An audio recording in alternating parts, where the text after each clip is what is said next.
Guys, how's it going? Alright, so I am currently maxed out in Whiteout Survival. I'm level 30. Well, I mean, at least in my state anyway. And if you're wondering, what state am I in? I am part of KAF. Alright, that's Kamikaze Guild. Now, of course, we were going back to back with, so I can kind of give you an idea, right? And there's just a couple of things actually I want to tell you. So if you hit that little the kind of the hand icon by your might, this will tell you what your hero power, your troop power, and all this stuff is. It'll also tell you stats and everything. It's really helpful as far as like where you are in the game, and it'll tell you about where you are in stats and everything. Really helpful. Okay, but one of the things I wanted to get into today is, so basically I'm level 30 now, and I was going back to back with the guys, so it was kind of crummy. Let me show you. All right, so there are some kind of fundamentals that, like the odds were stacked against me when I was going against this guy, right? So his name's Fox. Now, comparably, I can see he's got 800, I got 571. 571 is the maximum I could have when I was 20, I think it was Furnace 26 at the time. Okay, now our gear, okay, you can see he's got infantry, I have marksman. So I've got one thing one-upping him. Now he's got Natalie, but I've got Geronimo. And I got a plus 10 Dawnbreak, a plus 9 Woodpecker, and I don't have anything for Yeti Spirit, but I don't know. I mean, I guess I could maybe upgrade it. Maybe I will, I don't know. And it's like, it's kind of one of those things. Maybe I should, but when you're the defender, you get bonuses. Anyway, the main thing is obviously you can work on your gear and everything. And what we were doing is basically taking hits on T6 versus our T7s. As you can tell, across the board, his stats are a lot higher than, in some places, but I'm way higher in others. And so we were taking hits back and forth. And when you're going against somebody with higher troop count, it doesn't necessarily mean you're out of the fort. I mean, the only thing he had going for him is he had more troops than I did. Nice thing is there were many times where like I was going up to 908,000, but I would win. 531k I was sending, and I was knocking him out of the fort. As you can see here, I've actually got a lot of advantages, but I have some disadvantages. But the main advantages I've got are my marksman bonuses. Now, obviously, I'm not far in terms of certain places, but I have better infantry health than others. Ultimately really just comes down to like really kind of the gear and really kind of where you're at in terms of, your chief gear and everything. But mostly also the troop tier. Like our troop tiers are all tier 7s. They've got tier 5s. So we kind of one-upped them by keeping our tiers really high up and focusing down on that to kind of benefit the rally, because a lot of these guys, like for example Fox was sending T10s in there, right? But in my marches I was sending a shit ton of T9s, so I had that going for me. It's like basically an advantage to disadvantage ratio of just tenfold, right? There's a lot of rallies going back and forth like that, and I could go into it a lot. But now that I'm T10, and I'm just slowly but surely working on it, I thought I'd kind of give you guys I digress, but I'm going to go into kind of like what you should probably work on. So, for example, like starting out in the very beginning, you're going to want to get Zinman, and you want to get his expedition and construction skills upgraded, because these are a super big chunk cost savings that'll get you ahead a lot faster. But when you're actually attacking players, there's a couple of things you want to take into account, which is the first skill at the top. And obviously, as you level them up via star levels, you'll consistently always want to continuously build up on Bhakti, and you want to work on Jesse. Now, when you're starting out, you'll probably get Sergey, Bhakti, and then, more than likely Molly, because Molly's just really easy to get.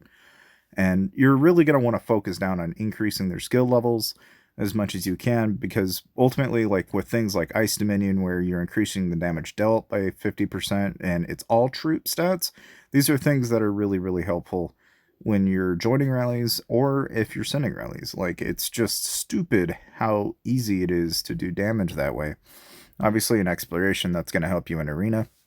The reason why you want to pay any attention to your expedition skills is expedition skills are what are used in PvP. Fundamentally, you just want to pay attention to the ones that are all troops. The ones that say like your troops, for example. So I don't know. I mean, let me see if I can kind of pick out one that it might make more sense. Let's say I don't know. Let me poke around here. So these are all troops, and it really becomes more relevant when you get to Gen 2 heroes. Now, if you're wondering what Gen 2 heroes are, it's like basically when you start out, these are all Gen 1.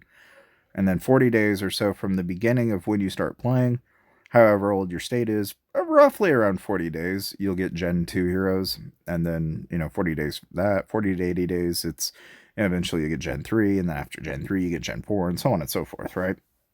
And the main thing is that as you progressively increase your hero count and get better and better heroes, you're going to want to min-max your stats as well as, get your exploration and your stars levels up, and you just want to min-max the ones that you can have access to. Now, like free-to-play, you're obviously going to probably pick Sergey, Bati, and Gina, and Molly, like these are all ones that you can get access to free-to-play pretty easily. Now, but if you were going pay-to-play, I'd say you're probably going to get Zinman, Molly, Geronimo, Natalie, or Natalia, I should say, my bad. But I keep saying Natalie. But anyway, the main thing is that by upgrading those, you're gonna get really, really, really way ahead in the beginning. Obviously, your core research is a big deal, and mine is still being worked on. So I got a ways to go until I can get to my battle tree and get it completely maxed out. That's one thing that's gonna hold me back against other titans, I'm sure. But one thing that can be said is like my command center, now that it's maxed out, I've got a rally capacity of 840k plus whatever I send in the march. Of course, I can always increase that by going in here, and then you can go into wars and increase your total deployment capacity. So you can go up by about 20%, and that's something that you'll want to do just to give your rally a little bit of an edge. Of course, you want to always go in, upgrade your gathering speed if you're going out and gathering, and then if you're training troops, you can always turn on training capacity if you plan on building a bunch of them. The one of the questions that comes up from time to time is people are like, "Oh, should I promote or should I train?" And it's like I prefer training, but if I have newer tiers accessible to me, then I go back to promoting, because you can promote more troops than you can train typically. So you can promote a large chunk of your troops. And as you can tell, I've already got T10, and I'm actually not in a very old state yet. It's actually state 467, as you can see down there. So I'm part of a relatively new state. And of course, my gear's pretty decked out already. I'm kind of working on getting these all maxed out. One of the things that you'll find yourself needing a lot of is design plans once you get through the first couple of tiers. And then there's a fair bit in that. Of course, you want to join out the Whiteout Survival Discord if you want to learn more about the game itself and all the guides that are out there. There's a ton of helpful information out there that you can look into that is super, super helpful. Otherwise, you could always just, give me a buzz, and I'll probably give you anything I can find. But of course, one of the things that I guess, especially for people that are watching me today, one of the things that I'd love to show you is actually a kind of a fun little thing I learned not too long ago, which is that, okay, so, for example, your furnace level, to, max out your furnace all the way to 30, it's a month plus every time you do it. And then you've got to max out, usually, your embassy, and that's, another 15 or so days plus. So it's one of those things that when you do plan to push for 30, if you do plan doing it, it's like a couple $1,000 just to jump to that. It's not easy. You're not gonna just walk into that and be super high level. And even now, it's even though I am 30, I'm 3.7 mil in the might for my defensive lineup, and that's really only partly because I don't have Gina maxed out. Now, if I look at this guy, obviously he's got a better Gina than I do, but he has a fully maxed out Natalia. Yeah, I mean, he could upgrade the skills, but he hasn't, which is kind of interesting. But, it's I could probably do the same, and I'd probably have a somewhat comparable setup, probably, if I was to invest in Natalia. I just don't really feel like doing that. I mean, I could, but I don't know. I don't really feel like doing it, I guess. But, I don't know, I mean, they're hero gear and everything. It's just I'm I'm waiting to probably invest more into Gen 2 when the Gen 2s come out now, because I feel like I've gotten to a point where, where at least where I'm at militarily, this is more than sufficient. But I will say that after going back to back on forts and stuff, one of the things that you'll want to understand really, really early on is that lethality is really, really valuable. And you'll want to use lethality a lot to kill their troops faster because attack only focuses down on their defense. And really, all that means is that basically the HP of your opponent is going to drop more with the higher lethality. And if you increase your attack, you're just dropping their defense, and therefore you're killing their troops faster due to their defense being lower. But the way the stats would play out, it's you're eating into their defense stat in a way in order to kill their troops, whereas lethality is really killing into their HP stat. And typically, whenever you look at like these reports that I was showing you earlier, right, one of the reasons why, even though he's got double the number of troops that I have, right? I mean, one of the advantages that I've got is I've actually got better stats in a very critical area. While he has decent inf stats, don't get me wrong, he doesn't have higher marksman stats like I do.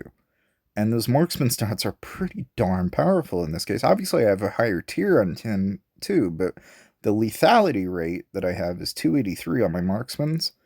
And so when comparing that to even his infantry health, it's abysmal. Like he gets completely obliterated when those marksmen go to town. And at the same time, it's like, yeah, his lethality is 224 for that side of it. If you look at his Lancers, it's 248. Obviously, his Lancers were doing really, really good. And that's one thing I've got to work on is just work on my gear in particular to really improve that. It's one of those things that, it does make a difference. In his case, he's more invested in Inf and Lancers than he is Marksman, which is one of his disadvantages. But it's just knowing what stats you're progressive in and what you need to work on that ultimately makes the biggest amount of difference. And so, like in this case, getting mythic gear is a big, big plus. So obviously, I need to get my Lancer gear set up there, and like you can see with Gina and like my other Lancers, it's just I don't have the gear for them yet. When I do, I'll, obviously I'll be doing pretty well, but like this one, I've got Mastery Forging on to 7, so I'm quite a ways into it already on Zenman. Like I've got a really decent marksman set already, but of course I'll keep working on it and improving it as I go along.